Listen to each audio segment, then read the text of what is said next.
Good morning students. आज का जो हमारा सेशन 7 है वो है द आईटीएस इंडस्ट्री। तो इसमें सबसे पहले ITS stand for information technology enabled services. इसका मतलब है कि हमने कोई सर्विसेज डिलीवर करनी है ओवर टेलीकॉम नेटवर्क, मतलब with the help of network, जिसमें हमारे पास फोन आ जाता है या इंटरनेट आ जाता है या ईमेल या चैट आ जाता है। आपने देखा होगा कोई भी सर्विस जो हमने किसी अदर पर्सन को डिलीवर करनी है उसको हम आईटीएस के अंदर रखते हैं, ठीक है। और आपको पता है ये सर्विस हम सिर्फ अगर कहीं इंडिया में बैठे हैं तो हम इंडिया से रह के ये सर्विस किसी दूसरी कंट्री को भी प्रोवाइड करवा सकते हैं, चाहे अमेरिका, इंग्लैंड, चाइना, किसी भी कंट्री को। क्यों? क्योंकि हम यूज कर रहे हैं किसका? फोन का, इंटरनेट का। और आपको पता है कि internet all over the world फैला हुआ है, ठीक है। अगर नेक्स्ट इसमें बात करें कि ITS support bye information technology, इसमें हम इंफॉर्मेशन टेक्नोलॉजी को भी सपोर्ट करते हैं, ठीक है। चाहे बैंकिंग हो, इंश्योरेंस हो या टेलीकॉम सर्विसेज हो। और आईटीएस अपने साथ इंक्लूड्स करता है डिफरेंट सर्विसेज को, जो है कॉल सेंटर, बीपीओ और केपीओ। इसमें स्टूडेंट हम आज कॉल सेंटर और बीपीओ के बारे में थोड़ा सा समझेंगे। तो कॉल सेंटर आपको पता ही है, इसको हम एक एग्जांपल से समझेंगे। कॉल सेंटर एक ऐसी जगह होती है जहाँ पे हम कॉल अटेंड करते हैं कस्टमर्स की, और उनकी जो भी क्वेश्चन या क्वेरी रहती है उसको हम हैंडल करते हैं, ठीक है।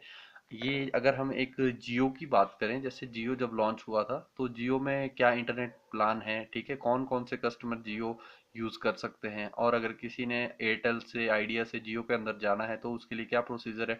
डिफरेंट तरह के क्वेश्चन होते हैं। तो जब जियो मार्केट में आया होगा तो साथ में उसका एक कॉल सेंटर भी ओपन हुआ होगा। वहाँ कॉल सेंटर में जो भी कस्टमर जियो से रिलेटेड कोई भी क्वेरी पूछना चाहे, चाहे वो रिचार्ज से है या किसी अदर क्वेरी से रिलेटेड है, तो वो वहाँ पे कॉल करके अपनी जो उसकी प्रॉब्लम है उसको सॉल्व कर सकता था, ठीक है। तो ये जो कॉल होती है बाय फोन होती है, और आपके पास फोन के थ्रू वो इन कंप्यूटर में चेक करके हर तरह की क्वेरीज को हैंडल करते हैं। और आपको जैसे हम फर्स्ट सेशन से पढ़ रहे हैं कि सीएसआर, कस्टमर सर्विस रिप्रेजेंटेटिव, तो वो पर्सन जहाँ कॉल अटेंड करता है वो होता है आपका क्या? कॉल सेंटर, ठीक है स्टूडेंट। ये अभी कॉल सेंटर यहाँ भी आपको बता दिया कि कॉल सेंटर क्या है। वहीं जो जहाँ पे सीएसआर बैठ के, ठीक है, और कस्टमर की जितनी भी क्वेरीज होती है उसको हैंडल करता है, ठीक है, उस जगह को हम बोलते हैं कॉल सेंटर, ठीक है। नेक्स्ट इसमें देखो स्टूडेंट, आपके पास बीपीओ है। बीपीओ का फुल फॉर्म होता है बिजनेस प्रोसेस आउटसोर्सिंग। इसको थोड़ा ध्यान से समझेंगे। बिजनेस प्रोसेस आउटसोर्सिंग, आउटसोर्सिंग का मतलब होता है बाहर से। हमने अपना कोई भी बिजनेस किया, मान लो जैसे एग्जांपल अभी फिर से जियो का ही लेंगे। मान लो जियो वालों ने अपना प्लान ओपन किया, सब कुछ उन्होंने ऑफिस वगैरह खोल के सब कुछ चलाना शुरू कर दिया। बट अब उन्हें अपना कस्टमर केयर खोलना है, ठीक है, कॉल सेंटर खोलना है। तो अब उनके पास इतना टाइम नहीं है कि वो इस चीज को क्या कर सके, टाइम दे सके। तो उन्होंने क्या किया, किसी भी कंपनी को, कोई एबीसी कंपनी थी, उसको उन्होंने कांटेक्ट किया कि आप जो है हमारे बिहाफ पे हमारे लिए कॉल सेंटर खोलो और वहां पे अपने सीएसआरओ को बिठाओ और उनसे हमारी जो भी क्वेरी आती है कस्टमर की उनको हैंडल करो। मटेरियल आपको हम देंगे, पैसे हम देंगे, काम आप हमारे लिए करोगे, ठीक है। तो उस बिजनेस को हम बोलते हैं बीपीओ, बिजनेस प्रोसेस आउटसोर्सिंग।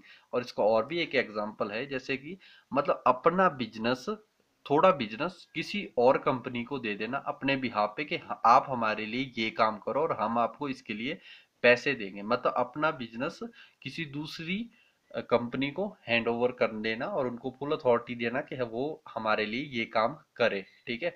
तो बिजनेस प्रोसेस आउटसोर्सिंग मतलब अपना काम दूसरे किसी पर्सन से करवाना। और इसमें ऐसा होता है कि इसमें थोड़ी बहुत नॉलेज की रिक्वायरमेंट रहती है, और उसके बाद जो सीएसआर यहाँ बैठे होते हैं बीपीओ में, वो कॉल अटेंड करके क्वेरीज को हैंडल करते रहते हैं, ठीक है। इंडिया में भी कॉल सेंटर, अमेरिका से भी हमारे पास बीपीओ का काम आता है कि हम यहाँ बैठ के उनके लिए कोई काम करें, चाहे दिन में करें या रात में करें, जो भी टाइमिंग उनका रहता है। तो आपने देखा होगा कि जो कॉल सेंटर है वो कई बार दिन में भी खुले रहते हैं। जो कंट्री का टाइम हमारे कंट्री से मिलता है वो दिन के लिए हमें आउटसोर्स के लिए काम देते हैं। और अगर कोई कंट्री जैसे अमेरिका होगी वो रात में चलती है तो हम उनके लिए काम करते हैं नाइट में, इसलिए हमारी नाइट शिफ्ट लगती है। तो ये बीपीओ है, इसको थोड़ा ध्यान से समझ। नेक्स्ट जो आपका केपीओ और आरपीओ है वो हम नेक्स्ट सेशन में क्लियर करेंगे पार्ट बी में।